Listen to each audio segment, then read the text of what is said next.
नमस्कार साथियों, कैसे हो सभी लोग। आशा करता हूँ अच्छे होंगे, स्वस्थ होंगे, मस्त होंगे और पढ़ाई आपकी बहुत अच्छी चल रही होगी, ऐसी मैं उम्मीद करता हूँ। तो दोस्तों, रेशियो एंड प्रपोर्शन की 2 क्लास हो चुकी हैं, आपके बेसिक क्लियर हो चुके हैं। अब हम अपनी जर्नी को आगे बढ़ाते हैं, ज़्यादा समय बर्बाद नहीं करेंगे, ठीक है? चलिए। तो भाई दोस्तों, आपने लास्ट 2 क्लास में अपने कंसेप्ट क्लियर किए होंगे कि रेशियो कैसे काम करता है, ठीक है? रेशियो होता क्या है, अनुपात क्या होता है। तो आज हम और थोड़ा सा आगे बढ़ेंगे, ठीक है? चलिए। तो ये क्वेश्चन नंबर आ चुका है आपका 38। इसमें पूछा है निम्नलिखित में से कौन सा अनुपात सबसे बड़ा है। देखिए, इस तरह के सवाल के कई तरीके हो सकते हैं, लेकिन आपको मैं वो तरीका बताऊंगा जो सबसे ज्यादा सिंपल है, सबसे ज्यादा आसान है, ठीक है? देखिए, जैसे मुझे ये पता करना हो, एक सेकेंड, मुझे यहां पे ये पता करना हो कि इनमें से सबसे बड़ा अनुपात या छोटा अनुपात कौन सा है। तो उसके लिए हमें क्या करना है, पहले एक बार कंसेप्ट समझ लेते हैं, ठीक है? देखिए, 4/7, 5/8, 3/5 और 1/3, ये हमारे पास 4 रेशियो दे रखे हैं, ठीक है? ये हमारे पास 4 रेशियो दे रखे हैं। अब इनमें से हमें पता करना है कि कौन सा बड़ा है, कौन सा छोटा है। तो एक तरीका आपके पास है कि हम जितने भी हर हैं यहाँ पे 7, 8, 5, 3, इनका एलसीएम लें और मल्टीप्लाई करें। तो जो संख्या बड़ी आ जाएगी वही हमारी बड़ी संख्या होगी, और इनमें से जो संख्या सबसे छोटी आ जाएगी वो सबसे छोटी संख्या होगी। लेकिन हर जगह एलसीएम लेना थोड़ा सा मुश्किल होता है, ठीक है? कभी कभी ऐसी संख्याएं आ जाती हैं, वहां पे एलसीएम लेके आप कैलकुलेशन को और ज्यादा लंबा कर रहे होते हैं। तो यहां पे हमको क्या करना है, सबसे आसान तरीका है कि मान लो 2 संख्याएं, अभी मैं 2 के बारे में पता कर रहा हूं, ठीक है? मुझे इन दोनों संख्याओं में पता करना है, इन दोनों फ्रैक्शन में पता करना है कि कौन सी फ्रैक्शन बड़ी है और कौन सी फ्रैक्शन छोटी है। तो मुझे कुछ नहीं करना है, मुझे क्रॉस मल्टीप्लाई करना है। तो 8 चको 32, ठीक है? 8 चको 32 और 7 5 35। तो यहां पे जो संख्या बड़ी आ रही है, गुणा करने के बाद, क्रॉस मल्टीप्लाई करने के बाद जो आंसर मेरा बड़ा आएगा वही संख्या बड़ी होगी।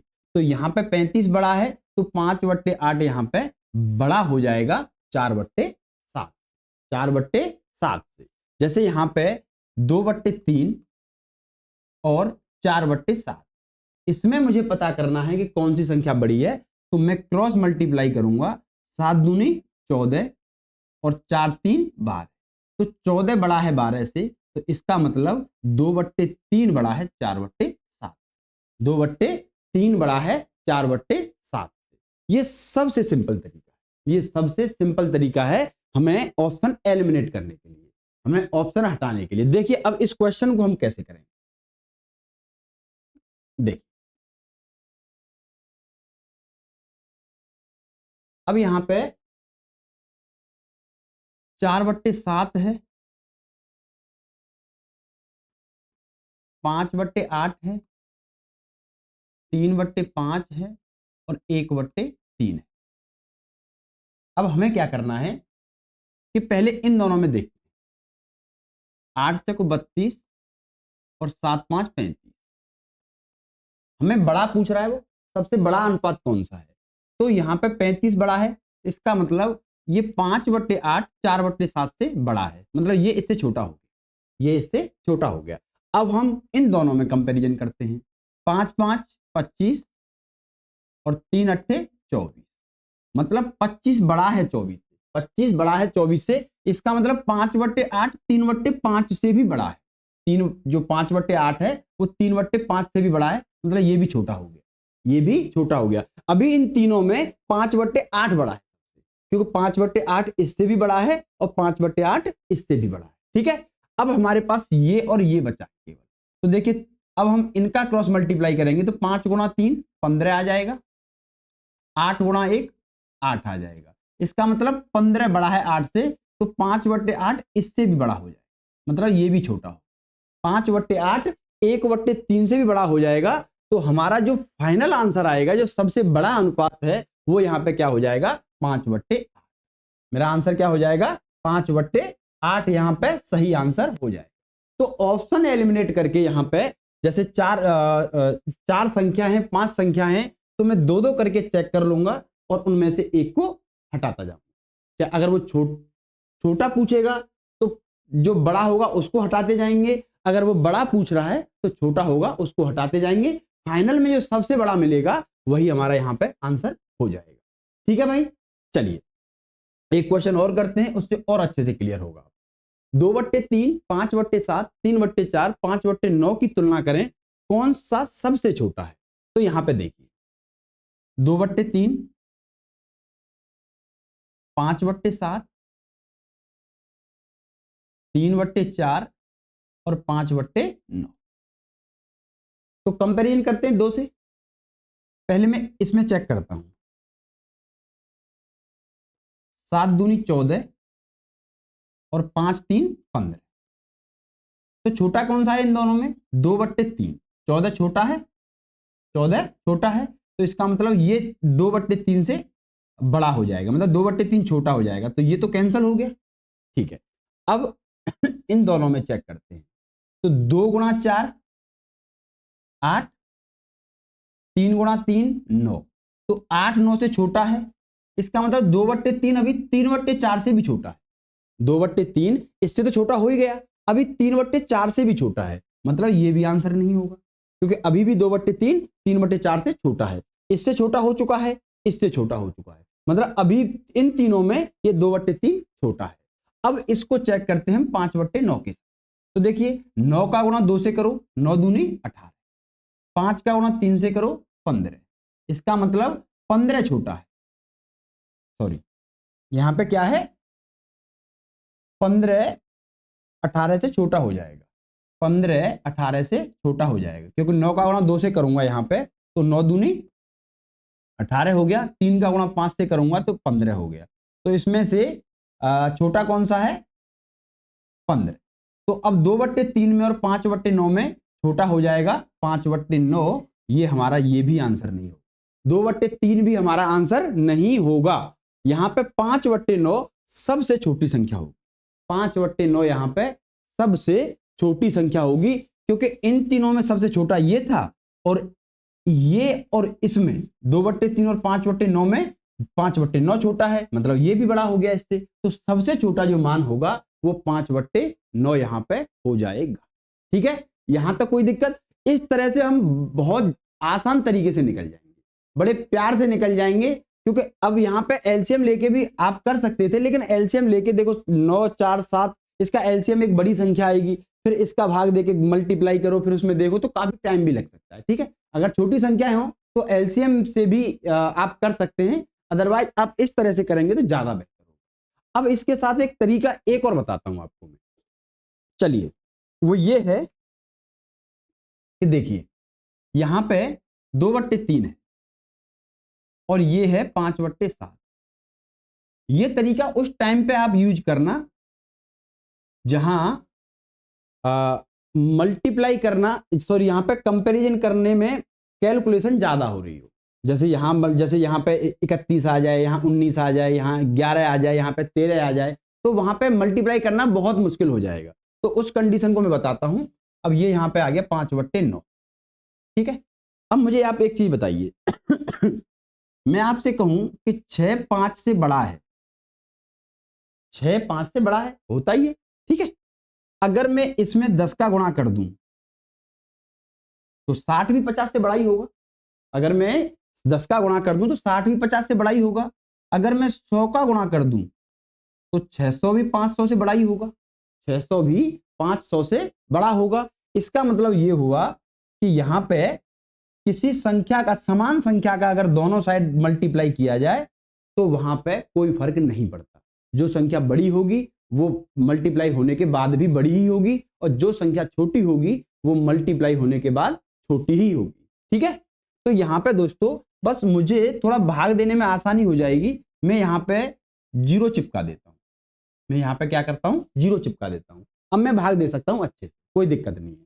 अब यहाँ पे देखिए 3 छिके 18, 6 पॉइंट बचे 2, 6.6 समथिंग कुछ आ जाएगा, ठीक है। अब यहाँ पे ये कितना हो जाएगा, 7 7 49 पॉइंट, कितना बचेगा, 1 0 आ जाएगा, 10 हो जाएगा, 7 एकन 7। अब यहाँ पे 4 सत्ते 28 बचेंगे 2 पॉइंट लगा के 0 हो जाएगा, तो 4 पंजा 20, ठीक है। और यहाँ पे ये हो जाएगा 9 पंजे 45 पॉइंट, 5 बचेगा, 0 हो जाएगा, 9 पंजे 45, 5.5। ये आसान हो गया भाई। अब यहाँ पे ये आसान हो गया, तो उसने पूछा है कि सबसे छोटी संख्या कौन सी है, तो इसमें सबसे छोटी संख्या कौन सी है, 5.5। और 5.5 का जो एक्चुअल मान था, एक्चुअल मान क्या था, 5/9। एक्चुअल जो मान था 5.5 का वो कितना था, 5/9। ये हमारा आंसर हो जाए, ठीक है। आप मतलब यहां पे भाग देने के लिए आप 0 चिपका सकते हैं और उसमें भाग देके आप देख लीजिए, ठीक है। ये तब काम आएगा जब कैलकुलेशन आपको दिख रही है कि भाई बार बार गुणा करना बहुत मुश्किल हो रहा है, 4 संख्याएं 5 संख्याएं, तो वहां पे हम आसानी से निकल जाए, ठीक है। चलिए 12/13, 7/8, 9/10, 5/6 की तुलना करें, इनमें से कौन सा 0.9 से बड़ा लेकिन 0.95 से छोटा है। चलिए भाई, अब इसमें सबसे छोटा और सबसे बड़ा नहीं पूछा है, इसमें ये पूछा है, इसमें एग्जैक्ट मान पूछ लिया है कि भाई इनमें से बताइए किसका मान 0.9 से बड़ा 0.95 से छोटा आ रहा है। तो चलिए भाई भाग देके देखते हैं। ये 7/8 है और यहाँ पे ये 9/10 और ये हो जाएगा यहाँ पे 5/6। तो 13 की भाग अगर मैं 12 में दूंगा तो पॉइंट लगा के 0 बढ़ाऊंगा, तो ये हो जाएगा 13 8 104, 13 9 170, बचेगा 3, 0 आ जाएगा और 30 हो जाएगा भाई, 13 दूनी 26, तो 0.92, 0.92 भाई पहला ही आंसर आ गया भाई। 0.9 से बड़ा लेकिन 0.95 से छोटा, यही मेरा आंसर हो जाएगा। आगे मैं चेक भी नहीं करूंगा, फिर आगे मैं चेक भी नहीं करूंगा, क्योंकि आंसर मेरा एग्जैक्ट उस एरिया में आ चुका है जो क्वेश्चन ने पूछा, जो क्वेश्चन ने पूछा है। तो यहाँ पे 0.92, 0.9 और 0.95 के बीच में है, तो यही हमारा आंसर हो जाएगा। अदरवाइज आप आगे भी चेक कर सकते थे, ठीक है, आप आगे भी चेक कर सकते थे, ठीक है। चलिए चलिए भाई, अनुपात 17 अनुपात 42, 19:21, 1:7, 11:13, 23:26 का सही अवरोही क्रम क्या है। चलिए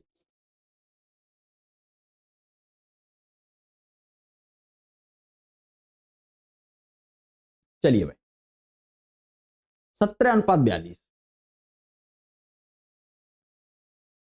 17/42, 19/21, 1/7, 11/13 और 23/26। अब यहां पे देखिए, अब यहां पे क्या वो तरीका आपको सही लग रहा है जहां हम कंपैरिजन करते हैं, सॉरी क्रॉस मल्टीप्लाई करते हैं। अब क्रॉस मल्टीप्लाई करेंगे, यहाँ पे 21 गुणा 17, 42 गुणा 19, फिर इसको चेक करो, फिर इसको चेक करो बाद में, फिर और इसमें पूरा क्रम और पूछा है। यहाँ पे ऐसा भी नहीं सबसे छोटा और बड़ा पूछा है, यहाँ पे अब सीधा क्रम पूछ लिया है भाई कि इनको लगाइए, सबसे पहले बड़ी संख्या, उससे छोटी, उससे छोटी, उससे छोटी और उससे छोटी, ठीक है। अब यहाँ पे वही कंडीशन, इसको आसान बनाने के लिए हम क्या करेंगे, 0 चिपका देंगे भाई। हमने यहाँ पे 0 चिपका दिया, मतलब कि 10 का गुणा कर दिया। किसी भी संख्या गुणा कर सकते हैं आप, 10 का, 100 का, जो आपको आसान लगे, क्योंकि किसी भी संख्या का गुणा करने पे साइन चेंज नहीं होगा। जो लेस देन होगा वो लेस देन ही बना रहेगा, जो ग्रेटर देन होगा वो ग्रेटर देन बना हुआ रहेगा, ठीक है। बड़ा होगा बड़ा बना रहेगा। चलिए अब यहाँ पे देखिए 170/45, अब इसको हम निकालते हैं। इसको अगर हम और आसान करें तो ये आसान हो जाएगा, यहाँ पे ये हो जाएगा, 2 की भाग देंगे तो 2 8 16, 85/21 हो गया, ठीक है। अब 21 की भाग दो, 21 चको 84, 4 पॉइंट समथिंग कुछ आएगा। अगर कुछ हमें दिखेगा कि भाई इसमें ये आसान हो रहा है, अगर कुछ जो आसपास दिखेगा, जैसे 4, अभी तो हम 4 पे ही छोड़ देते हैं, ठीक है, आगे चलते हैं। अब 21 की भाग यहाँ पे दे लो आप, तो ये हो जाएगा 21 नाम 189, 189 1 बचेगा तो पॉइंट लगा देते हैं, क्योंकि डिफरेंस काफी है, यहाँ पे डिफरेंस काफी है। ठीक है, 7 एकन 7 बचेगा 3 और जो भी है छोड़ दो। अब यहाँ पे 13 को देखो, 13 अट्ठे 104, 13 अट्ठे 104, कितना बचेगा 6, पॉइंट लगा दीजिए। अब यहाँ पे इसको और नॉर्मल कर सकते हैं आप इससे 115 बटे 13 से, तो ये हो जाएगा 13 अट्ठे 104। अच्छा ये नजदीक हो गया तो भाई इसको देख लेते हैं। अगर ये दोनों नजदीक हो चुके हैं तो इसको देख लेते हैं। अब यहाँ पे 13 अट्ठे 104 बचेगा 6, 60 हो जाएगा और 13 चको 52। यहाँ पे देखिए 13 अट्ठे 104 कितना बचेगा 11, और तो जीरो बढ़ा लेंगे तो 110 हो जाएगा, 13 अट्ठे 104 ये हमारा आ चुका है यहाँ पे। अब यहाँ पे आप आसानी से लगा सकते हैं चाहे अवरोही क्रम हो चाहे आरोही क्रम हो। अब यहाँ पे सबसे बड़ा कौन सा है, सबसे बड़ा है 9 पॉइंट समथिंग। तो 9 पॉइंट समथिंग का एक्चुअल मान क्या था 19/21, क्या था 19/21। उसके बाद 8.8 इसका एक्चुअल मान क्या था 23/26, 23/26। उससे फिर छोटा कौन सा है 8.4, इसका एक्चुअल मान 11/13। फिर इसके बाद ये आएगा, ये हो जाएगा 17/42, इसका एक्चुअल मान क्या है 17/42। बाकी ये बचा आपका, इसका एक्चुअल मान क्या था 1/7। मतलब सबसे बड़ा 19/21, उसके बाद 23/26, उसके बाद 11/13।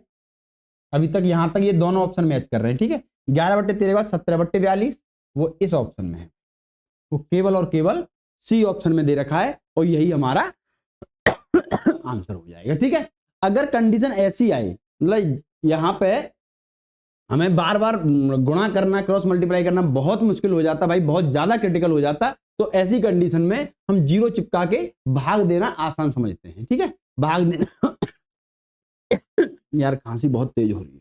चलिए ठीक है भाई, चलिए दो संख्याओं का अनुपात 5:6 है, यदि उनका गुणनफल 1920 है तो दोनों संख्याओं का योग कितना होगा। इसमें कभी ये गलती मत कर देना, जनरली बच्चे गलती करते हैं कि देखिए यहाँ पे दो संख्याओं का अनुपात 5:6 है, यदि उनका गुणनफल इतना है तो हम क्या करते हैं कि भाई 5×6 = 30 और 30 का मान 1920 रख देंगे। लेकिन भाई यहाँ गुणनफल हो रहा है, ठीक है, यहाँ पे मल्टीप्लाई हो रहा है, तो हम क्या करेंगे, देखिए ये जो संख्या है, दो संख्याओं का अनुपात 5:6 है, तो मान लो पहली संख्या 5x है, क्योंकि देखिए ये तो अनुपात है, ये सिर्फ और सिर्फ एक रेशियो है, कंपैरिजन दिखाएगा, लेकिन एक्चुअल संख्या जब मैं मानूंगा तो यहाँ पे 5x और दूसरी संख्या क्या हो जाएगी 6x। तो इनका जो मल्टीप्लाई है, गुणनफल है, यहाँ पे वो कितना है 1920, वो कितना है यहाँ पे 1920। ठीक है, तो 5×6 = 30 x² बराबर हो जाएगा 1920 के, तो यहां पे x² बराबर 1920/30, 0 से 0 कैंसिल, 3×6 = 18, 3×4 = 12, तो x² बराबर आ गया 64। तो x का मान कितना आ जाएगा, x का मान आ जाएगा 8। ठीक है, अब x का मान 8 आ जाएगा। अब पूछा है दोनों संख्याओं का योग कितना है, दोनों संख्याओं का योग कितना हो जाएगा 5x और 6x 11x, 11x बराबर 11 × 8, 11 × 8, तो आंसर आ जाएगा अपना 88। सी हमारा आंसर हो जाएगा। ठीक है, इस जगह पे डायरेक्ट गलती मत करना, यहां पे एक्चुअल संख्या मानना, मतलब ये 5x हो गया, ये 6x हो गया। अब वो जो कंडीशन लगा रहा है वहां पे आप लगा सकते हो। ठीक है, चलिए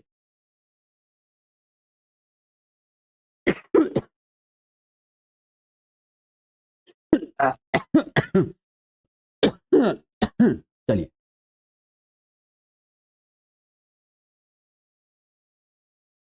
चलिए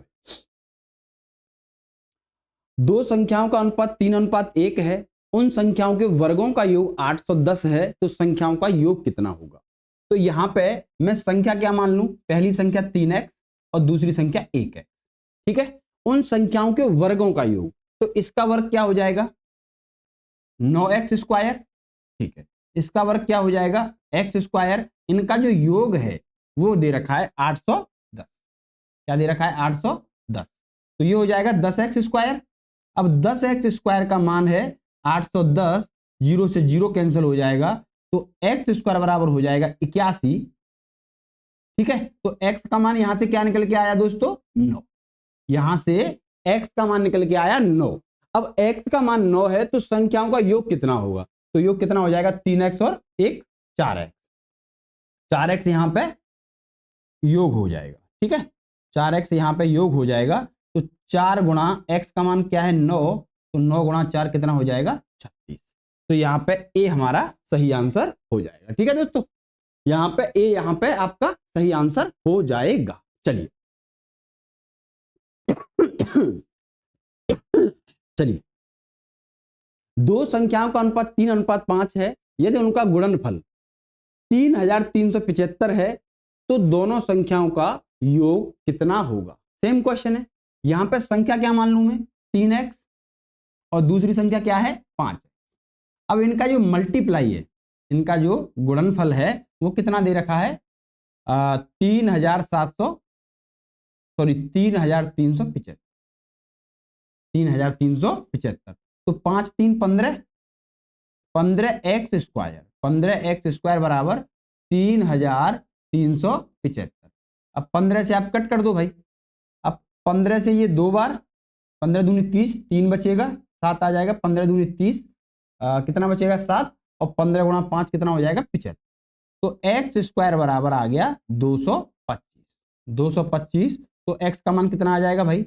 √ 225 मतलब 15। 225 किसका वर्ग है? 15 का।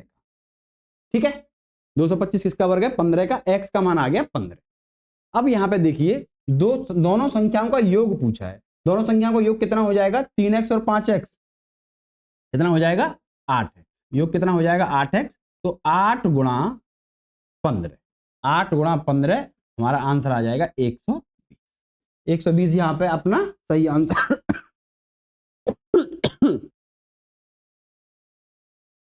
ठीक है, ठीक है भाई। चलिए, तीन संख्याओं का अनुपात 3:5:7 है। उनके वर्गों का योग 1328 है। इन तीनों संख्याओं में से सबसे बड़ी संख्या का मान कितना होगा? चलिए, तो बड़ी संख्या यहां पे क्या है? सबसे बड़ी संख्या क्या है यहां पे? 7। ठीक है भाई, सबसे बड़ी संख्या क्या है यहां पे? 7 है।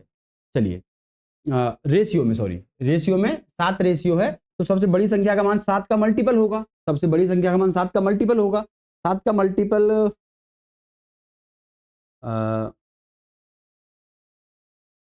ये रहा भाई। अब यहां पे देखिए, 1 2 से 3 सेकंड या 4 सेकंड लगा के हम यहां पे अगर ये चेक कर लें कि तीन संख्याओं में सबसे बड़ा जो रेशियो है वो 7 रेशियो है, तो मेरा जो आंसर होगा ऑप्शन में वो 7 का मल्टीपल होगा। अब 7 का मल्टीपल ना 16 है ना 20 है तो 7 का मल्टीपल 112 दिख रहा है। आप 7 का मल्टीपल 112 दिख रहा है, तो यही हमारा आंसर हो जाएगा। अगर आप एग्जाम में ये क्वेश्चन, ये सारे एग्जाम के क्वेश्चन है, किसी न किसी एग्जाम में आए हुए क्वेश्चन है, ठीक है। अब इनमें से अब आप बताइए कि अगर मेरा समय यहां बच जा रहा है, ऑप्शन मेरी हेल्प कर दे रहा है, तो भाई मैं क्यों हेल्प न लूं? भाई समय बर्बाद करने के लिए और भी क्वेश्चन आएंगे, आपका टाइम वेस्ट करने के लिए 2-4 क्वेश्चन आते हैं उसमें। उन क्वेश्चनों में आपको प्रॉपर तरीके से जाना ही पड़ेगा, लेकिन जो क्वेश्चन हेल्प कर रहे हैं, जो ऑप्शन हेल्प कर रहे हैं, तो वहां चूकना नहीं है भाई, वहां बिल्कुल भी नहीं चूकना है। बाकी आप सॉल्व कर सकते हैं।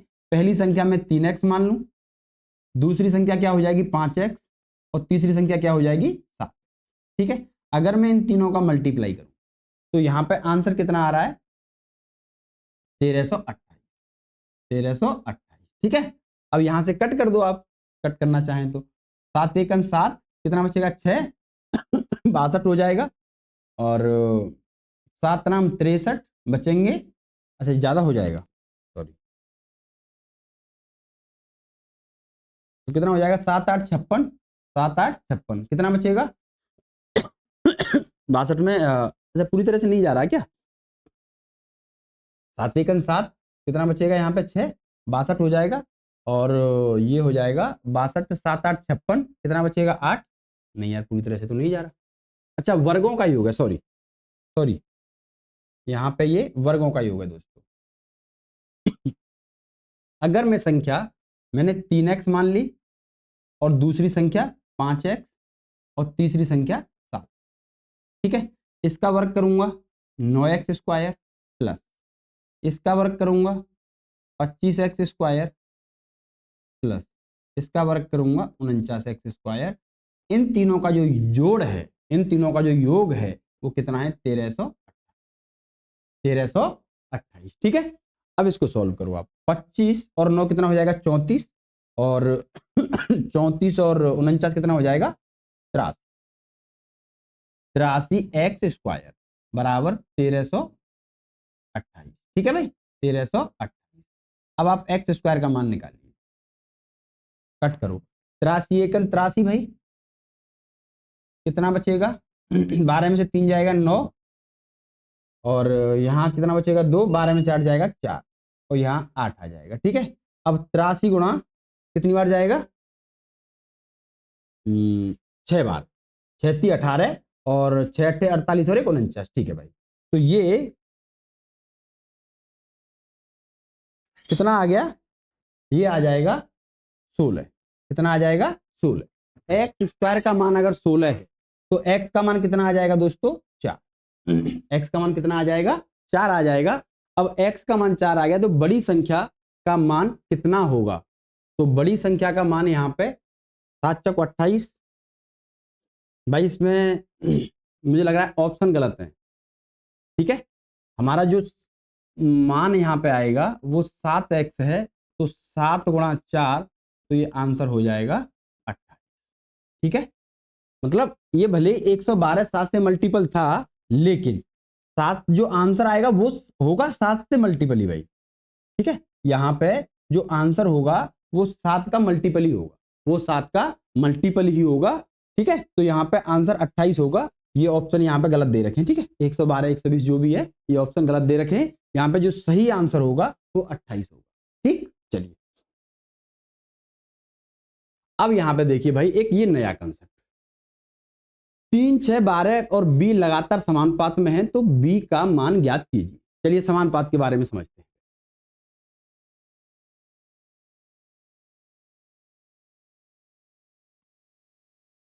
समानुपात, समानुपात जैसा कि आप शब्द से समझ पा रहे हैं, समान अनुपात।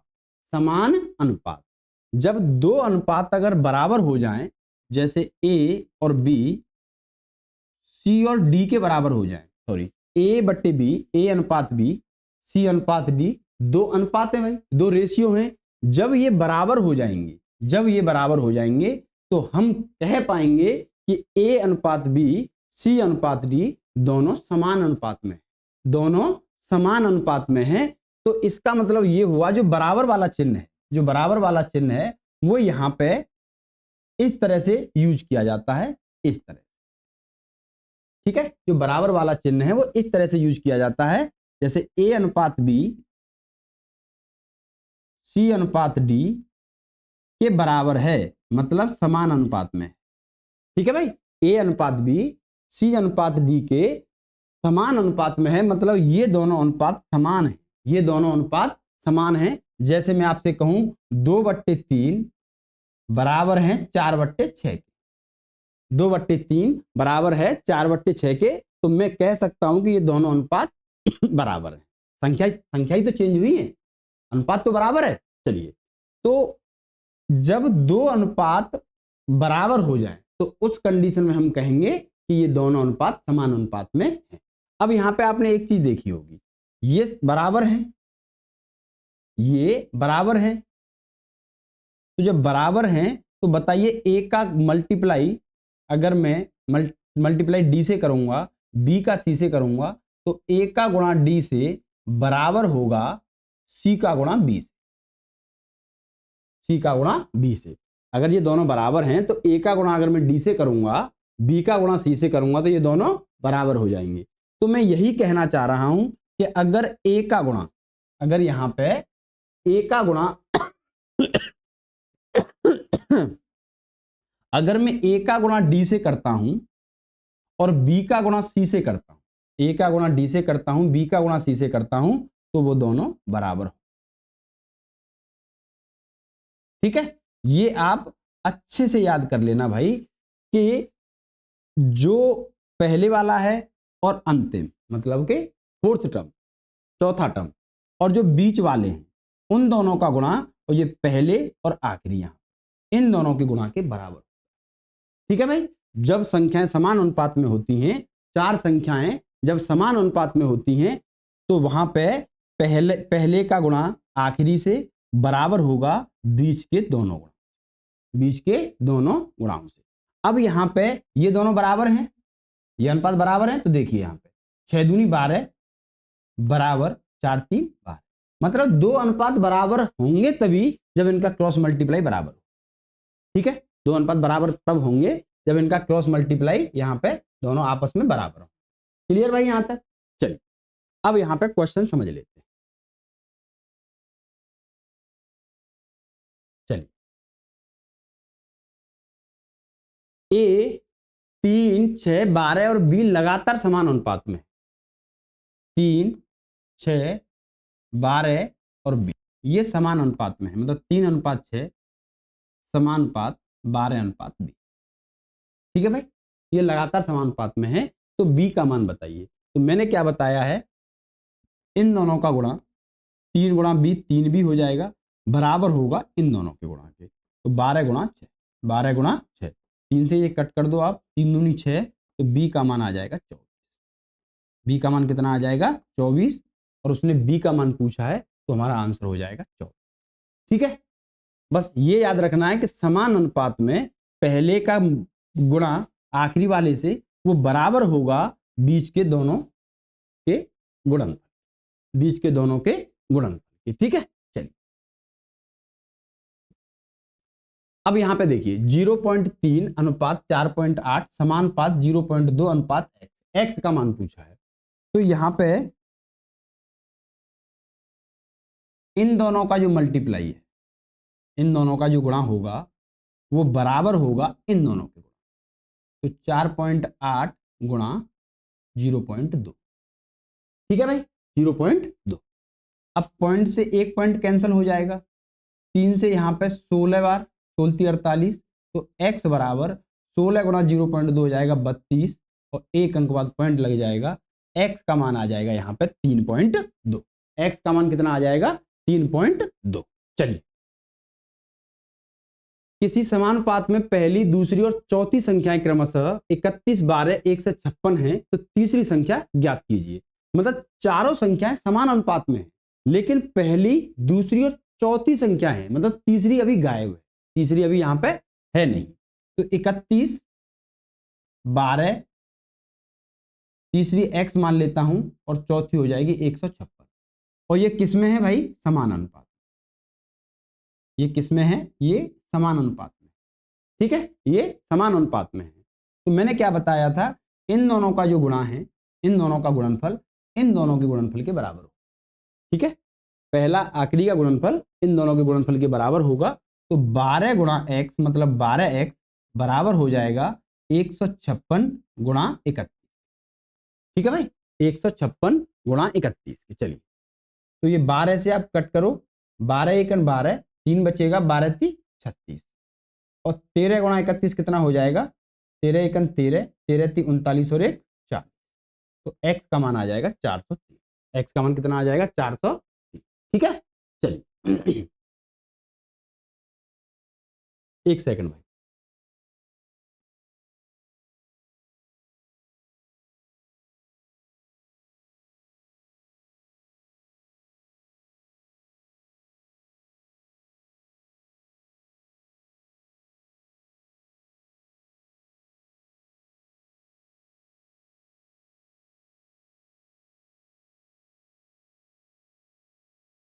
चलिए भाई, अब यहां पे देखिए ये समान अनुपात में है, तो इसका मल्टीप्लाई इससे और इसका मल्टीप्लाई इससे, दोनों बराबर होंगे, तो 12/10 इंटू x/6 बराबर होगा 4/5 इंटू 9/2। ठीक है, चलिए अब यहां पे देखते हैं, 6 से ये 2 बार कट जाएगा, 2 से ये 5 बार कट जाएगा, 5 से ये 5 बार कट जाएगा, 2 से ये 2 बार कट जाएगा, तो 2 गुणा 9 कितना हो जाएगा 18। x का मान क्या निकल के आ जाएगा 18।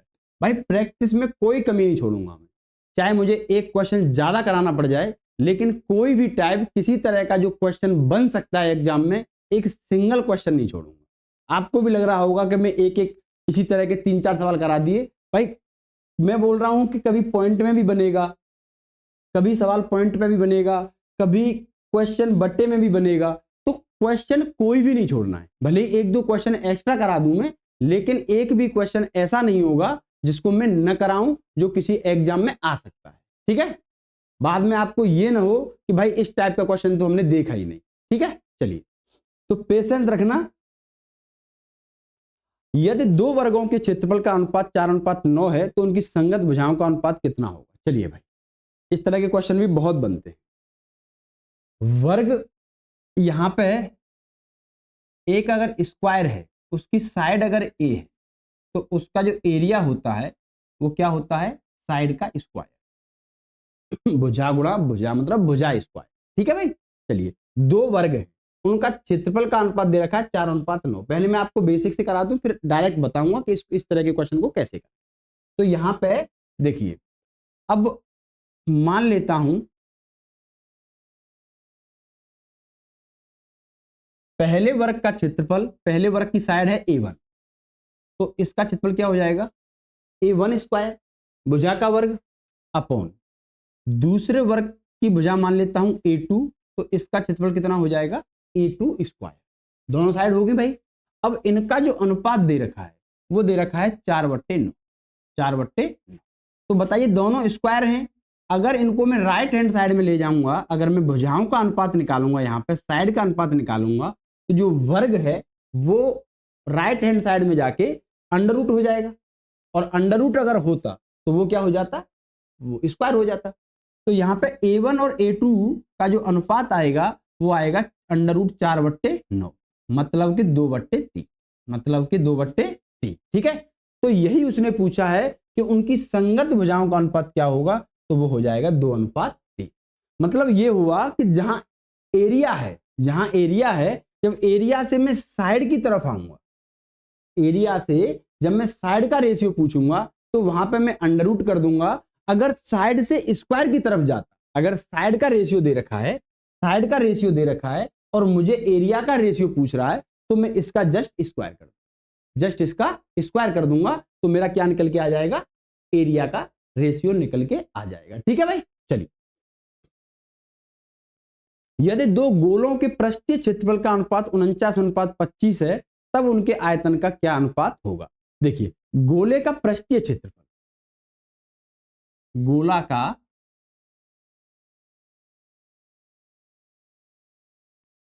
जब हम मेंसुरेशन पढ़ेंगे तब भाई इसको बहुत अच्छे से कराऊंगा। ठीक है,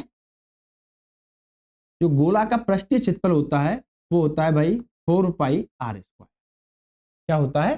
4πr²। मतलब अगर गोले की त्रिज्या r है, गोले की त्रिज्या अगर r है, तो इसका पृष्ठीय क्षेत्रफल हो जाएगा 4πr²। तो मुझे बताइए, दो गोले हैं, मैं मान लेता हूं पहले गोले की त्रिज्या है r1, पहले गोले की त्रिज्या क्या है? r1। तो यहां पे 4πr1², ठीक है, और दूसरे गोले की त्रिज्या है 4πr2²। सॉरी, त्रिज्या r2 है, तो दूसरे गोले का क्षेत्रफल कितना हो जाएगा? 4πr2²। इनका अनुपात दे रखा है यहां पे 49/25। तो मैं आपको यहां पे ये बताना चाह रहा हूं कि जो कांस्टेंट है, इस कांस्टेंट का कोई मतलब नहीं होता रेशियो में। जो यहां पे कांस्टेंट है, 4π कांस्टेंट भाई, चेंज नहीं होगा कहीं भी, तो इसका कोई रेशियो में मतलब नहीं रहेगा, तो ये तो कैंसिल होना ही है। मतलब ये हुआ कि जब क्षेत्रफल की बात होगी तो हम डायरेक्ट r1² कर सकते हैं, r1² कर सकते हैं। और यहां पे जब मैं r1/r2 जब निकालूंगा तो क्या निकल के आएगा? जो स्क्वायर है वो कहां चला जाएगा? Under root. ठीक है, 49/25 मतलब 7/5, 7/5 ये निकल के आ गया त्रिज्याओं का अनुपात। ये रेडियस का रेशियो निकल के आ गया कि दोनों की त्रिज्याओं का अनुपात है 7/5। ठीक है, अब बात आती है भाई, लेकिन उसने त्रिज्या का अनुपात तो पूछा नहीं है, उसने पूछा है कि उनके आयतन का अनुपात क्या होगा। तो जब आयतन में क्या होता है भाई, एक्चुअल में किसी भी चीज का आयतन होता है तो उसमें 3 डायमेंशन होता है। मतलब एक तरीके से देखा जाए, लंबाई, चौड़ाई, ऊंचाई, मतलब तीनों कंडीशन है। मतलब यहाँ पे त्रिज्या एक्चुअल में, यहाँ इसमें तो जब मैं आयतन निकालूंगा गोले का तो वो याद रखो आप कि जो गोला का आयतन होता है वो 4/3 पाई आर क्यूब होता है। ठीक है, मतलब कि त्रिज्या का क्यूब। ठीक है, 4/3 पाई आर क्यूब होता है। तो मुझे बताइए कि 4/3 पाई तो कांस्टेंट है, 4/3 पाई तो कांस्टेंट है, तो यहां पे मेरा काम क्यू करने से चल जाएगा। देखिए, जब मैं आयतन का अनुपात निकालूंगा तो ये हो जाएगा R1 cube upon R2 cube. यहां पे 4/3 पाई बटे 4/3 पाई R2 क्यूब, दोनों का अगर आयतन निकालूंगा तो ये तो कैंसिल होना है, ये तो कैंसिल ही होना है। तो R1/R2 हमारे पास 7/5 है, तो भाई साहब इसका आयतन निकालने के लिए R1/R2 का क्यूब चाहिए, मतलब 7/5 का होल क्यूब। ठीक है, तो ये हो जाएगा 7 का क्यूब 343 बटे 5 का क्यूब 125, तो हमारा आंसर हो जाएगा 343/125।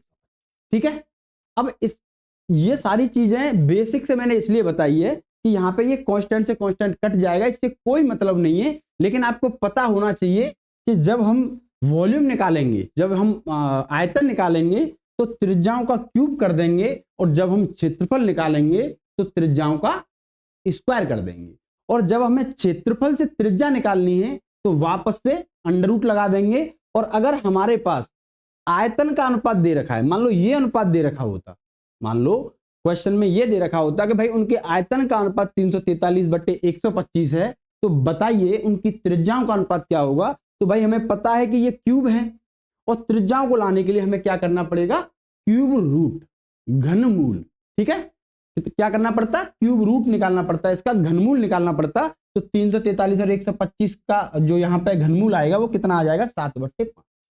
ठीक है, बस अब आपके माइंड में सेट हो गया होगा कि जब भी त्रिज्याओं का अनुपात दे रखा हो, अगर क्षेत्रफल पूछा है तो आप स्क्वायर कर दीजिए, अगर आयतन पूछा है तो आप क्यूब कर दीजिए, क्योंकि जो कांस्टेंट यहां पे है इसका कोई मतलब नहीं बनता है, ये दोनों में कैंसिल हो ही जाना। बस माइंड में यही चीज सेट करो कि अगर त्रिज्याओं का अनुपात दे रखा है और पूछा है स्क्वायर, मतलब एरिया का स्क्वायर पूछा, सॉरी एरिया का रेशियो पूछा है, एरिया का रेशियो पूछा है तो हम स्क्वायर कर देंगे, और अगर आयतन का रेशियो पूछा है तो हम क्यूब कर देंगे, बस दैट्स ऑल। ठीक है, चलिए यहां पे दो घनों के आयतन का अनुपात 64/343 है। देखिए सेम कंडीशन आ गई, घनों का आयतन मतलब घन का आयतन साइड का क्यूब होता है, भुजा का क्यूब होता है भाई। तो मान लेता हूं यहां पे A1 क्यूब होगा और यहां पे A2 क्यूब होगा। तो क्या दे रखा है यहां पे 64/343, और मुझे कहां जाना है, मुझे साइड पे जाना है। तो क्यूब से अगर मैं साइड पे जाऊंगा तो क्यूब किस में चेंज हो जाएगा, क्यूब रूट में, घनमूल में। तो अगर मैं साइड का रेशियो यहां पे निकालूंगा, साइड का रेशियो निकालूंगा तो ये निकल के आएगा क्यूब रूट 64/343। ये आप डायरेक्ट निकाल सकते हैं। ठीक है, ये सब मैं आपको सिर्फ समझा रहा हूं, आप बस माइंड में सेट रखो कि जब भी हमें, जो मैंने अभी लास्ट क्वेश्चन बताया था इस कंडीशन से, अब यहाँ पर साइड है तो क्यूब रूट में निकालूंगा तो 64 का क्यूब हो जाएगा 4, और 343 का क्यूब रूट हो जाएगा 4/7। तो 4/7 हमारा यहाँ पे आंसर हो जाएगा, बस और कुछ नहीं करना। ठीक है, चलिए चलिए भाई, वर्ग के विकर्ण और उसकी भुजा का अनुपात क्या होगा जब उसकी भुजा 15 सेंटीमीटर। तो पहले देखिए वर्ग के विकर्ण के बारे में जान लेते हैं। अगर वर्ग की साइड है ए, मान लेता हूं ए कोई साइड है, भुजा है वर्ग की, तो इसका जो विकर्ण होता है वो होता है √2a, √2, मतलब जो विकर्ण होता है वो भुजा का √2 गुना होता है, √2 गुना होता है। अब जब उसकी साइड 15 सेंटीमीटर है तो उस विकर्ण और उसकी भुजा का अनुपात क्या होगा, तो यहां से डायरेक्ट निकल सकता था ये, मुझे विकर्ण और भुजा का अनुपात निकालना था, बस निकाल दीजिए आप। अब साइड चाहे कोई भी हो, यहां ये 15 सेंटीमीटर ना भी देता तब भी कोई दिक्कत नहीं थी, क्योंकि भुजा कुछ भी रख दो आप, ये कट जाएगी। तो विकर्ण और साइड में जो रेशियो निकलेगा, विकर्ण और भुजा में जो रेशियो निकलेगा वो निकलेगा √2 अनुपात 1। ठीक है भाई, चलिए दो संख्याएं 3:5 के अनुपात में है। देखिए भाई इस तरह के सवाल बहुत बनते हैं, बहुत बनते हैं भाई, इसमें बस कैलकुलेशन का ध्यान रखना, आपको जल्दी से जल्दी क्वेश्चन कैसे सॉल्व करना, इसको अच्छे से समझाऊंगा भाई। ठीक है, और कोशिश करना कि ऐसे सवालों में कैलकुलेशन में ज्यादा टाइम ना लगे। 3:5 के अनुपात में है, यदि प्रत्येक में से 6 घटा दिया जाए तो नई संख्याएं 9:7 के अनुपात में हो जाती है। तो छोटी संख्या बताइए। तो देखिए भाई, पहली संख्या मैं मान लेता हूं 3x, ठीक है। दूसरी संख्या 5 है, ठीक है भाई। चलिए, अब प्रत्येक में से 6 घटाया जाए, प्रत्येक में से 6 घटाया जा रहा है। तो अगर मैं इसमें से 6 घटा दूं और इसमें से भी 6 घटा दूं तो मेरा जो अब अनुपात आएगा, अब जो अनुपात आएगा वो 9 कितना आ रहा है, 17, 9/17, ठीक है, 9/17 आ रहा है। अब यहां पे छोटी संख्या पूछिए, तो बस पहले आप बेसिक से करिए इसको प्रॉपर तरीके से। 17 3 51, 51x माइनस 17 छिक्का 102 बराबर हो जाएगा 9 पंजे 45 x और माइनस के 9 छिके 54, ठीक है भाई, 9 छिके 54। अब यहां पे देखिए 45x भाई इधर आएगा तो 51x माइनस 45 बराबर हो जाएगा माइनस के 54 और ये प्लस के 102 हो जाएगा, ठीक है। तो 51x में से अगर 45x जाएगा तो कितना बचेगा, 6x बराबर 102 प्लस के हैं माइनस 54 जाएगा तो कितना हो जाएगा, 18, ठीक है। तो x का मान आ जाएगा भाई 6 से 8 बार x का मान आ गया 8। अब पूछा क्या है उसने, छोटी संख्या क्या होगी, तो छोटी संख्या यहां पे क्या, 3x, छोटी संख्या कितनी है, 3x। तो 3 गुणा x का मान कितना है, 8, तो आंसर आ जाएगा 24, आंसर आ जाएगा 24। मुझे नहीं लगता कि ये समझ में नहीं आया, ठीक है। ये आपको अच्छे से क्लियर हो गया होगा कि ये बिल्कुल बेसिक तरीका है, ये बिल्कुल बेसिक तरीका है, तो यहां पे कोई दिक्कत नहीं होनी चाहिए। अब एक चीज देखिए, ये जो सब हमने किया, ये जो सब हम यहां पे हमने किया है, ये प्रॉपर यहां पे जो x बराबर 8 निकाला है, तो मैं यहां पे डायरेक्ट करने की कोशिश करूंगा, x का मान डायरेक्ट निकालने की कोशिश करूंगा। देखिए कैसे, जो x वाले टर्म में 17 51 9 पंजे 45, तो मैं डायरेक्ट जो बड़ा मान होगा उसमें से छोटे को माइनस कर दूंगा, जो बड़ा मान होगा उसमें से छोटे को माइनस कर दूंगा। 17 51 9 पंजे 45, तो 51 माइनस 45 तो कितना हो गया, 6x, ठीक है भाई। मैंने डायरेक्ट माइनस कर दिया, क्यों, क्योंकि देखिए ये भी पॉजिटिव रहेगा, ये भी पॉजिटिव रहेगा। जब किसी पॉजिटिव दोनों साइड में दोनों पॉजिटिव हैं तो एक या तो ये इस साइड आए या ये इस साइड जाए, ठीक है।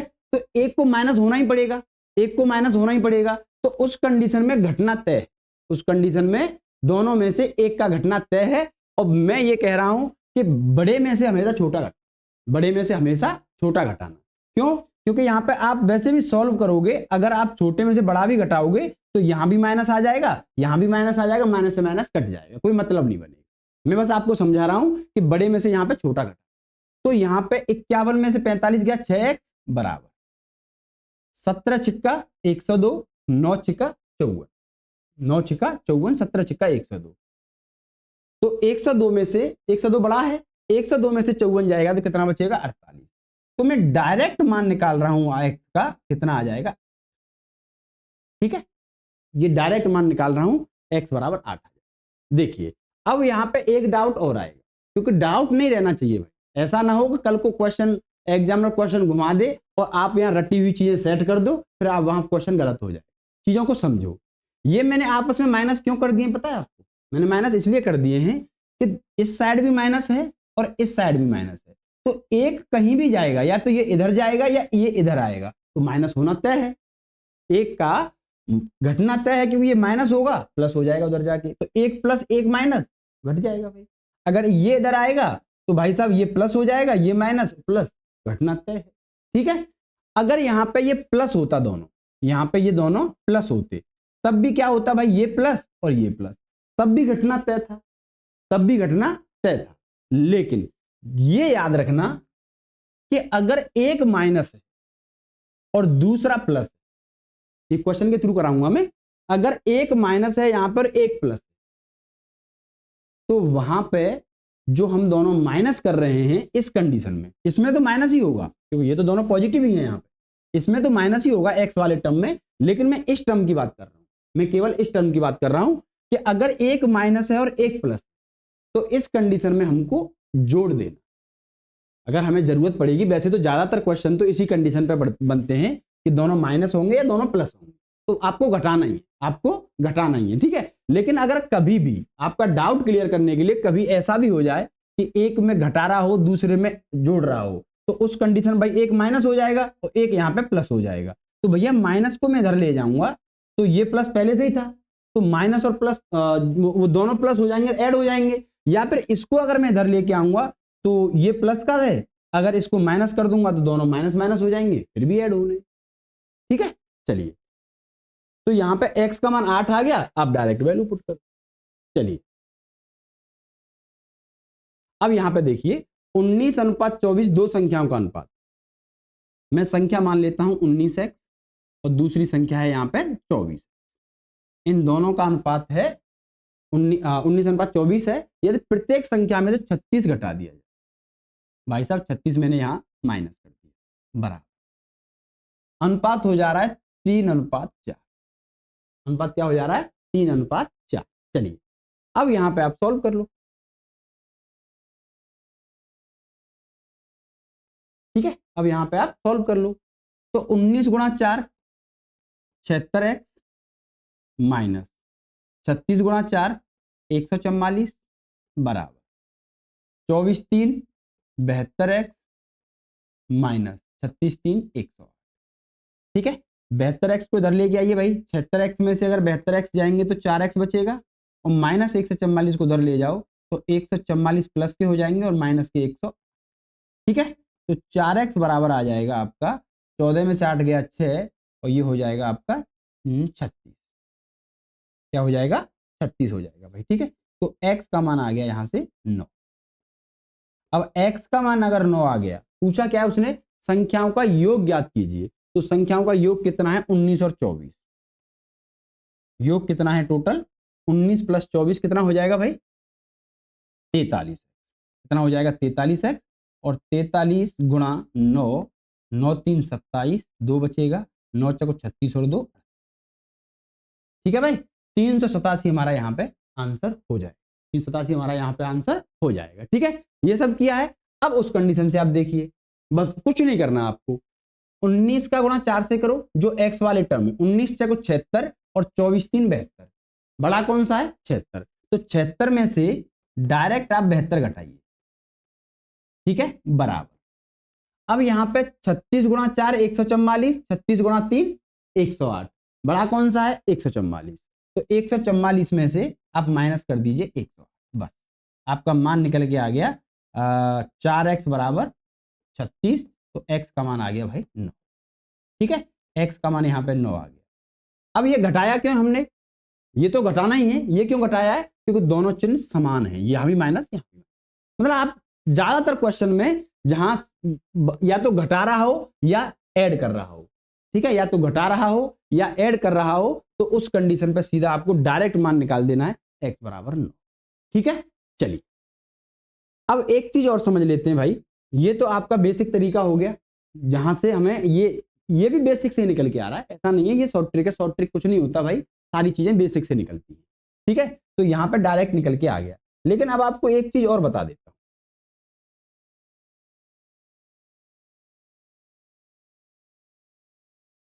देखिए, अब यहां पे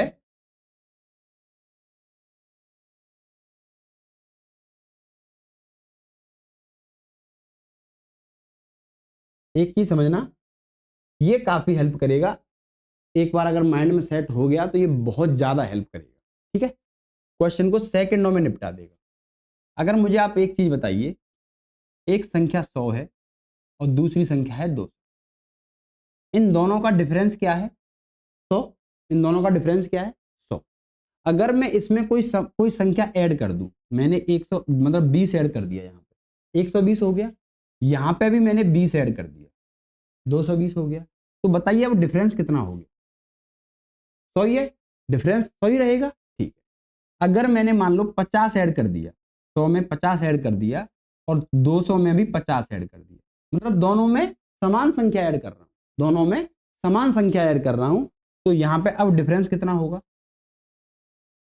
100 ही डिफरेंस रहेगा, अंतर तो चेंज होगा ही नहीं, क्योंकि सेम संख्या उसमें बढ़ रही है, वही संख्या उसमें बढ़ रही है।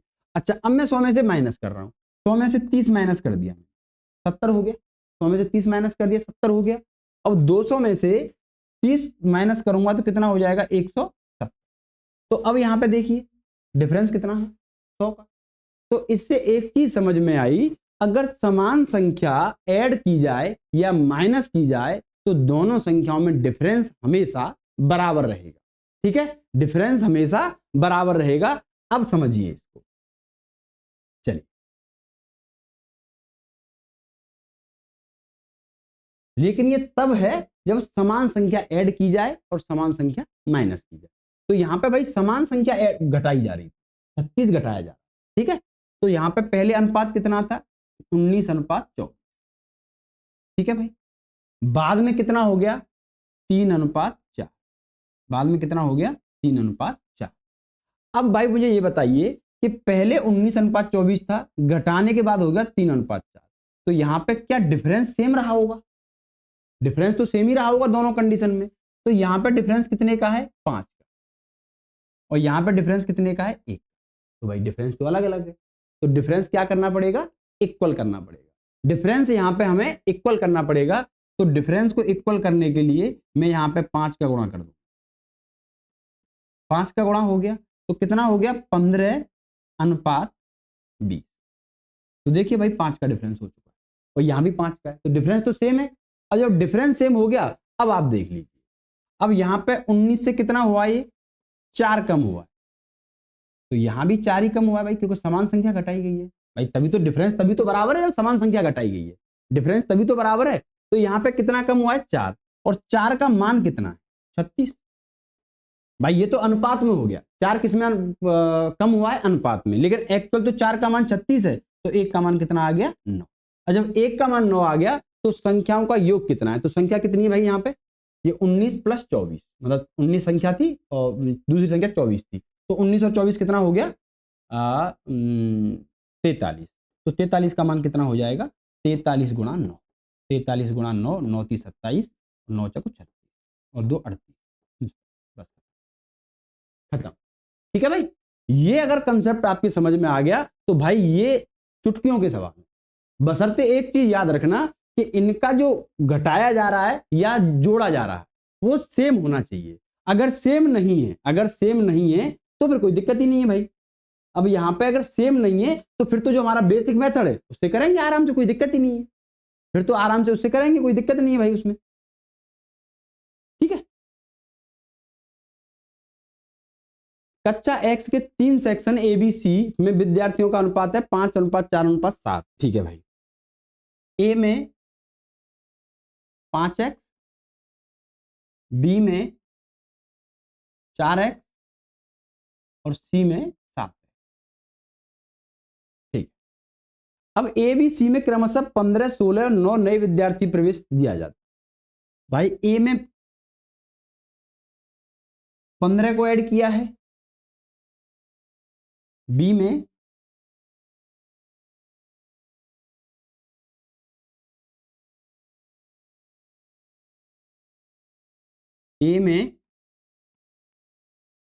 15 को ऐड किया है, बी में क्या किया है, 16 को ऐड किया है, और सी में 9 को ऐड किया है। ठीक है, अब जो अनुपात है वो हो गया 10:9:11। अब जो अनुपात है 5x + 15 अनुपात 4x + 16 अनुपात 7x + 9, ये किसके बराबर हो गया है, 10:9:11। ठीक है भाई, 10:9:11 के। चलिए, तो भाई साहब किसी दो को लेके हम x का मान निकाल सकते हैं, तो भाई हम पहले दो को ले लेते हैं, 5x + 15 बट 4x + 16 बराबर 10/9, या फिर इन दोनों को सॉल्व करो तब भी सेम ही आएगा। ठीक है, चलिए, अब मैंने क्या बताया था आपको, इसको डायरेक्ट सॉल्व करने के लिए, 9 पंजे 45, 10 चौको 40, 45 में से 40 जाएंगे तो कितना बचेगा, 4 बराबर 15 नम्मा 135, और 16 धाड़े 160। तो 160 में से 135 माइनस कर दो भाई। जो x वाले टर्म है उनमें से जो बड़ा हो उसमें से छोटा माइनस कर दो, और जो कांस्टेंट टर्म है उनमें गुणा करो, और जो बड़ा हो उसमें से छोटा माइनस करो। ठीक है, तो 4x बराबर क्या हो जाएगा यहाँ पे दोस्तों? 25। ये 25 हो जाएगा। 9 5 45, सॉरी 5 आएगा, 4 नहीं 5।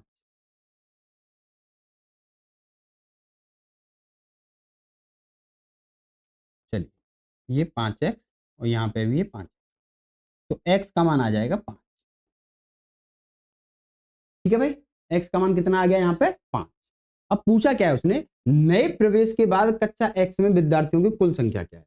तो पहले तो आप ये देखो कि पहले कुल संख्या कितनी थी? 5x 4x 7x, 7 और 4 11, 11 और 5 16, 16x प्लस बाद में नए विद्यार्थी कितने ऐड हुए? 15 और 16 कितना हो गया? 31, 31 और 9 40, बाद में 40 ऐड हुए, बाद में 40 ऐड हुए।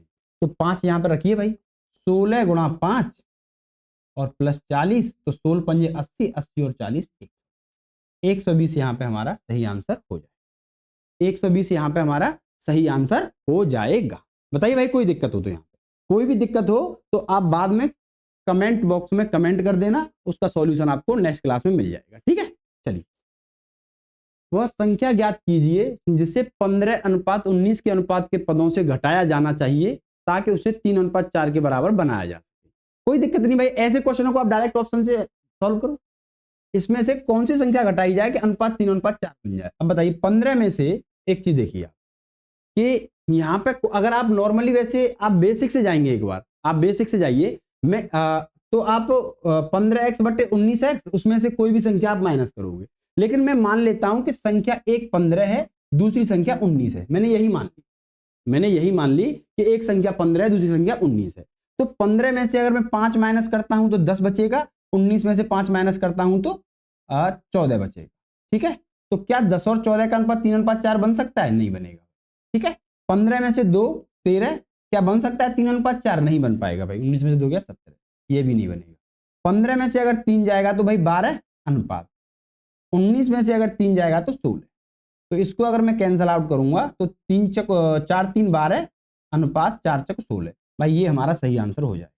ये हमारा यहाँ पे सही आंसर हो जाएगा। बस हम आसानी से यहाँ से निकल, ठीक है, बस संख्याओं को वही संख्या मान लूंगा मैं बस, क्योंकि अनुपात है तो संख्या कुछ भी मानो भाई। 15 19 मानो, इसका दोगुना कर दो 30 और 38 मान लो, या फिर 45 और 19 57 मान लो, कुछ भी मान लो संख्या। और उसमें से ये आप जो भी माइनस करने की या प्लस करने की कह रहा है उसे सॉल्व करके देख लो। अगर अनुपात 3:4 के बराबर आ रहा है ठीक है, कोई दिक्कत नहीं है हम।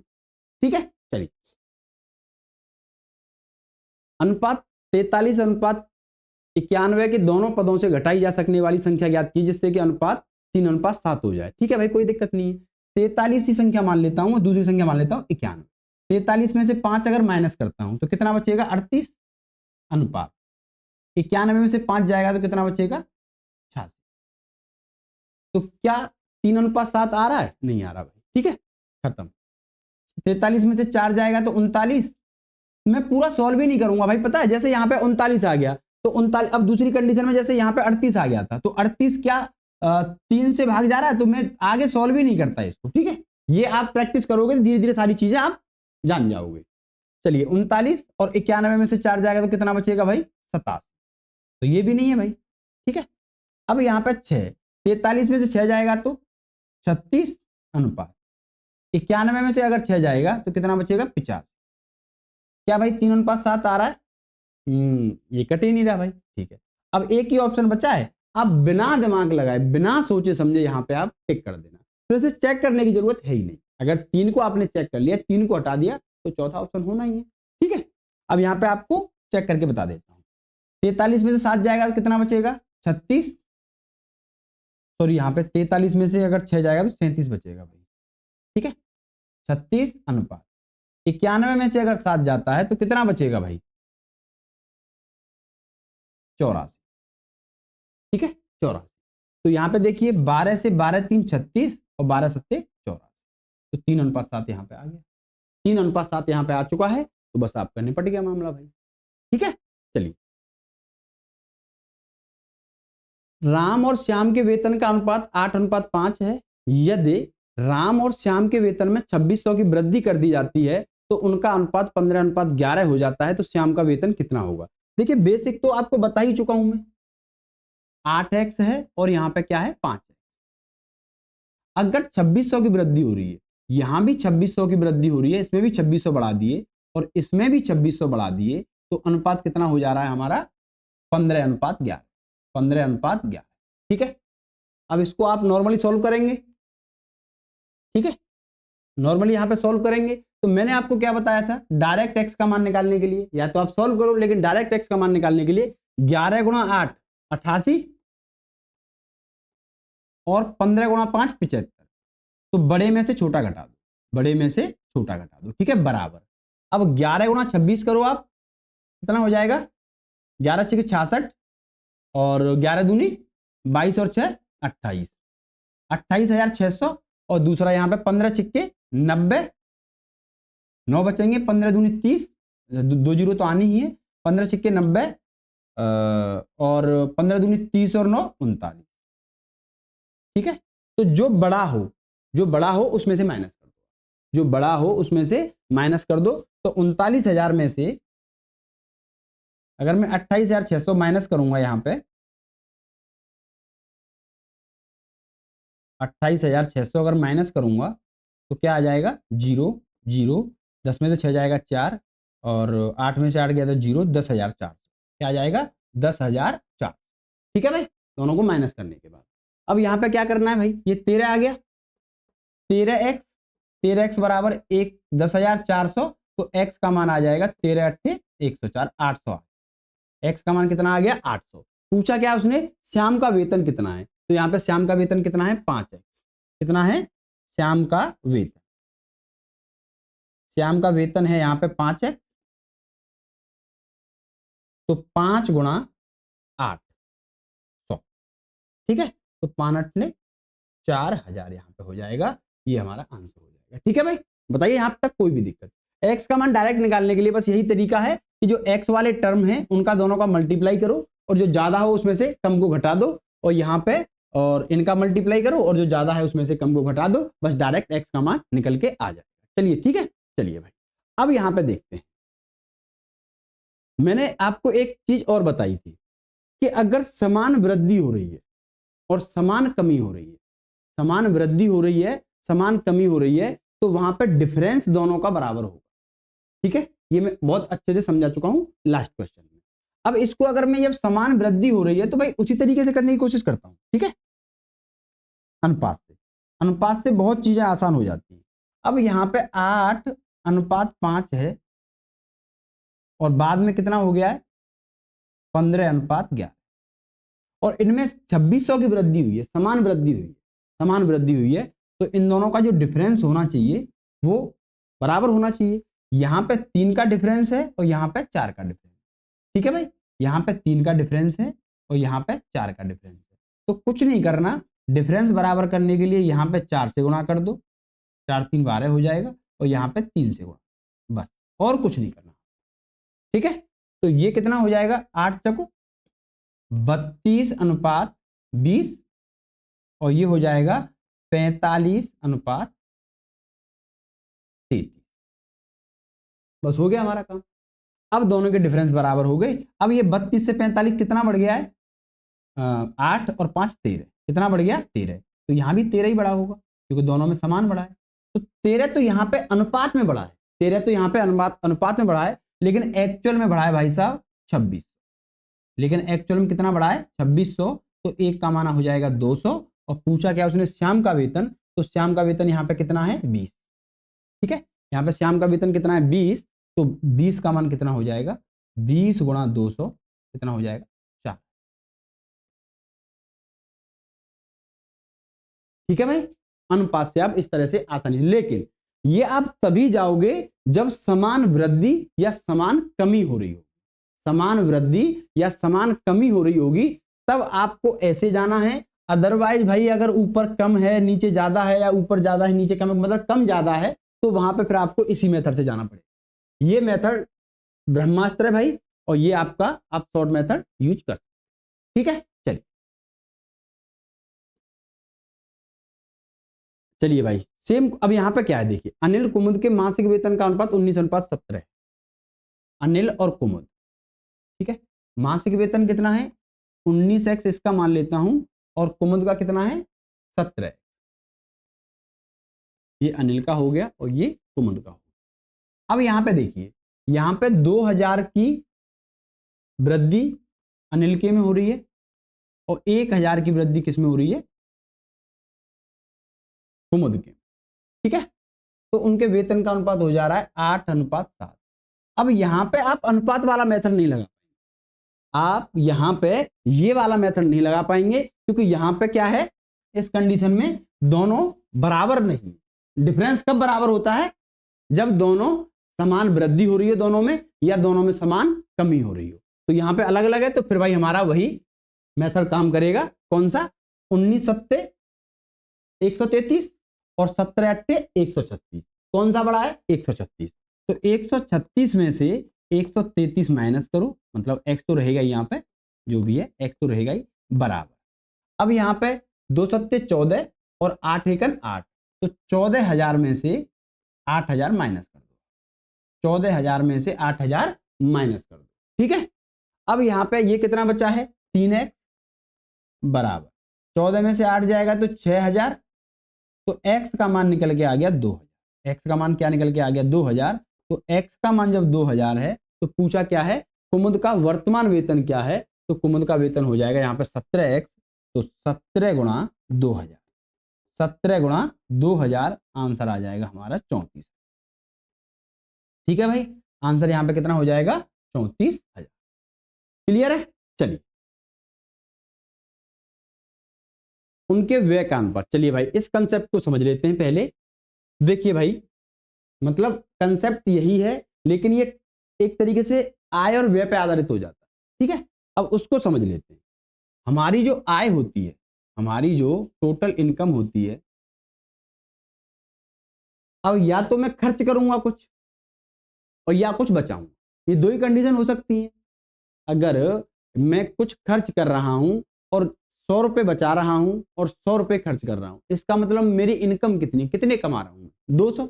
तो जो आय होती है वो होती है भाई व्यय प्लस बचत। मैं कितना खर्च कर रहा हूं प्लस कितनी बचत कर रहा हूं। तो जो टोटल इनकम होगी, जो टोटल इनकम होगी वो बराबर होगी एक्सपेंडिचर, ठीक है, और प्लस सेविंग, सेविंग, ठीक है।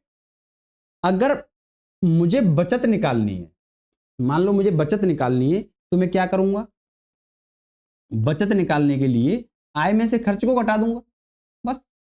भाई मेरी अगर 500 रुपए इनकम है, मैं 500 रुपए कमा रहा हूं, उसमें से 300 खर्च कर रहा हूं, तो बचा कितना रहा हूं, 500 में से 300 माइनस कर दूंगा। मैं आय में से खर्च को माइनस कर दूंगा, ठीक है। और जब मुझे खर्च निकालना होगा, मतलब व्यय निकालना होगा, तो फिर क्या करूंगा, मैं आय में से बचत को माइनस कर दूंगा। भाई 2,000 रुपए की मेरी आय है, इसमें से 200 रुपए बचा रहा हूं, मैं 200 रुपए बचा रहा हूं, तो खर्च कितना कर रहा हूं 2,000 माइनस 200। अब यहीं से उल्टा लेते हैं कि अगर 2,000 रुपए कमा रहा हूं, 1,800 रुपए खर्च कर रहा हूं, तो कितना बचा रहा हूं 2,000 माइनस 1,800, मतलब कि 200, ठीक है। तो ये चीज आपकी समझ में आ गई भाई कि बचत निकालने के लिए आय में से मैं खर्च को माइनस कर दूंगा और खर्च निकालने के लिए आय में से बचत को माइनस कर दूंगा, ठीक है, बचत को माइनस कर दो। चलिए भाई अब ये आप समझ पाओ।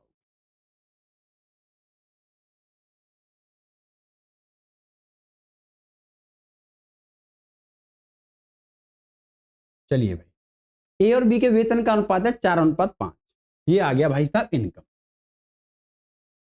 ए का इनकम में 4x मान लेता हूं और बी का इनकम मान लेता हूं 5, ठीक है।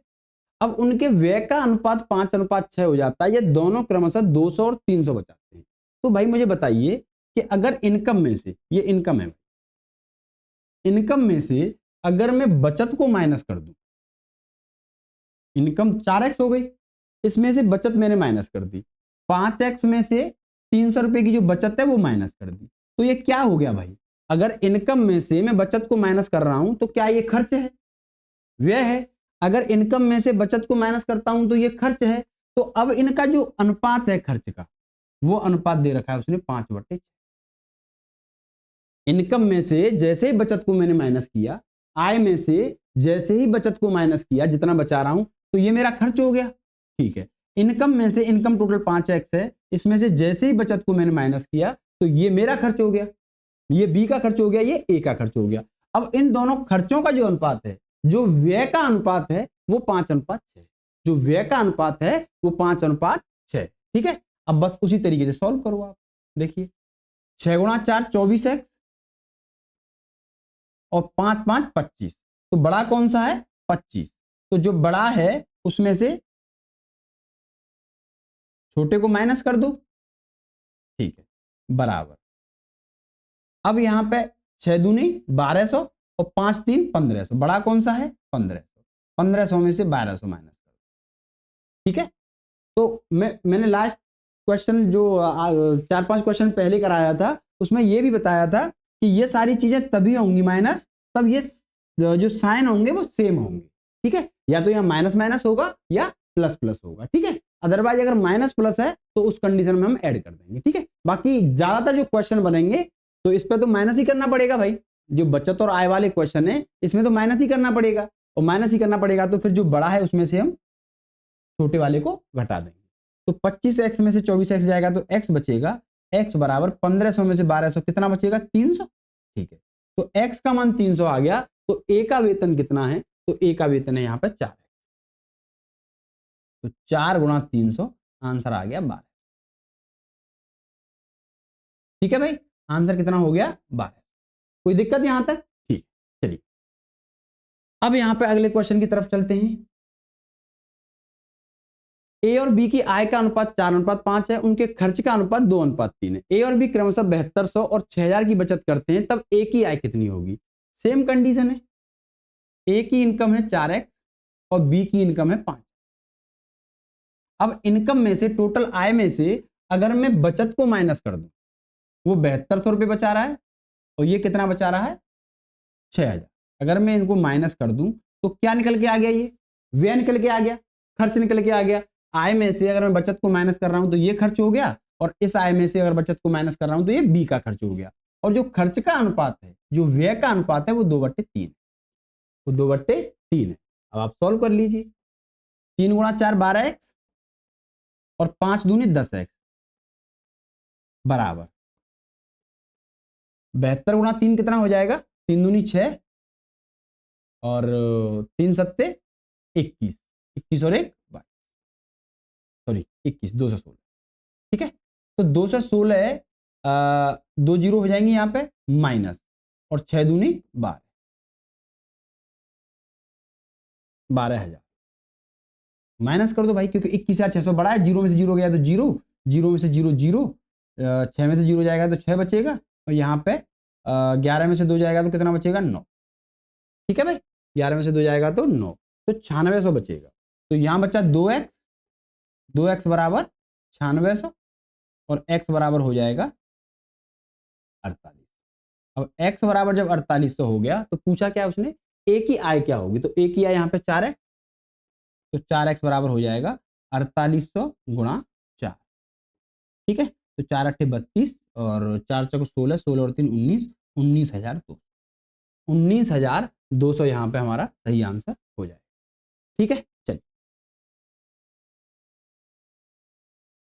टीना और सीना की आय 2:3 के अनुपात में है, उनका व्यय 3:5 के अनुपात में है। तो टीना और सीना, यहां पे टीना की आय कितनी है? 2x और सीना की आय है 3x। तो यहां पे देखिए व्यय कितना है? 3:5 और प्रत्येक 1000 की बचत करती है, प्रत्येक 1000 की बचत करती है। अगर इसकी बचत में आय में से माइनस कर दूं, इसकी बचत आय में से माइनस कर दूं, तो ये क्या निकल के आ जाएंगे? दोनों व्यय निकल के आ जाएंगे, खर्च निकल के आ जाएंगे। अब एक्सपेंडिचर अगर निकल के आ गया तो एक्सपेंडिचर का जो अनुपात है वो दे रखा है 3:5, 3:5। ठीक है, 3:5 दे रखा है। तो बताइए भाई, अब यहाँ पे आप सॉल्व कर लो, अब यहाँ पे आप सॉल्व कर लो। लेकिन जैसे ही आपने देखा कि 1000 की बचत हो रही है, यहाँ पे 1000 यहाँ से माइनस हो रहा है, 1000 यहाँ से माइनस हो रहा है, तो मैंने क्या बताया था कि अगर समान संख्या जुड़ रही हो, समान संख्या माइनस हो रही हो, तो फिर आप रेशियो मेथड से चले जाइए, आप अनुपात वाले मेथड से चले जाइए। जैसे यहाँ पे पहले इनकम कितनी थी, 2/3, ठीक है। अब 1000 कम कम हो रही है, इसमें से भी 1000 कम हो रहा है, इसमें से भी 1000 कम हो रहा है, तो बाद में अनुपात कितना हो जा रहा है, 3:5, 3:5। अब यहाँ पे अब जब समान संख्या कम हो रही है, समान संख्या माइनस हो रही है, तो डिफरेंस कितना है, यहाँ पे 1 का और यहाँ पे डिफरेंस है 2 का। तो भाई साहब इसको हम बराबर करते हैं, यहाँ पे 2 का डिफरेंस बनाते हैं, 2 का यहाँ पे गुणा कर दो, 2 का डिफरेंस बनाते हैं, तो ये हो जाएगा 4:3 दूनी 6, ठीक है। ये हो गया 3:5, ठीक है। तो अब यहाँ पे कितना कम हो रहा है, 4 से 3 और 6 से 5, मतलब 1 कम हो रहा है, और 1 का मान कितना है, 1000, 1 का मान कितना है, 1000, और जब 1 का मान 1000 है तो टीना की आय कितनी है, तो टीना की आय कितनी है, 2x, मतलब सॉरी टीना की आय यहाँ से देखेंगे, अब टीना की आय यहाँ पे ये 1 का मान 1000 है, तो टीना की आय कितनी है, 4, तो 4 का मान कितना हो जाएगा, 4, ठीक है। आपको जो अच्छा लगे आप उससे कर सकते हो, ये तो मेन मेथड है, इसमें तो कोई दिक्कत ही नहीं है। आपको कुछ भी समझ में नहीं आएगा तो ये तो आपको पता ही है, इसमें कोई दिक्कत नहीं है। 5 दूनी 10, 3 त्रिका 9, 10 में से अगर 9x जाएगा तो 1x बचेगा, बराबर 5 एकन 5, 3 एकन 3, तो 5000 में से 3000 माइनस हो जाएगा, बस हो गया भाई। x का मान आ गया 2000 और x का मान 2000 आ गया, तो टीना का कितना हो जाएगा, 2x है, तो 2 गुणा 2000 कितना हो जाएगा, 4000, ठीक है भाई। 4000 हमारा आंसर आ जाएगा। क्लियर। चलिए ए और बी की आय का अनुपात 7:9 है, उनके खर्च का अनुपात 13:15 है। यदि ए और बी क्रमशः 9000 और 15000 की बचत करते हैं तब ए की आय क्या होगी। चलिए भाई इस क्वेश्चन का आंसर आपको HW में दे रहा हूं इस क्वेश्चन को, ठीक है भाई। ये आपको खुद सॉल्व करना है और इसका आंसर कमेंट बॉक्स में कमेंट जरूर करना, ठीक है। इसका आंसर कमेंट बॉक्स में कमेंट करके बताना कि इसका आंसर क्या है। ऐसे बहुत सारी प्रैक्टिस करा चुका हूं मैं, कोई दिक्कत है ही नहीं। चलिए भाई ये लास्ट क्वेश्चन था, आज के लिए इतना ही काफी है, बाकी नेक्स्ट क्लास में मिलते हैं। थैंक यू, जय हिंद, जय भारत।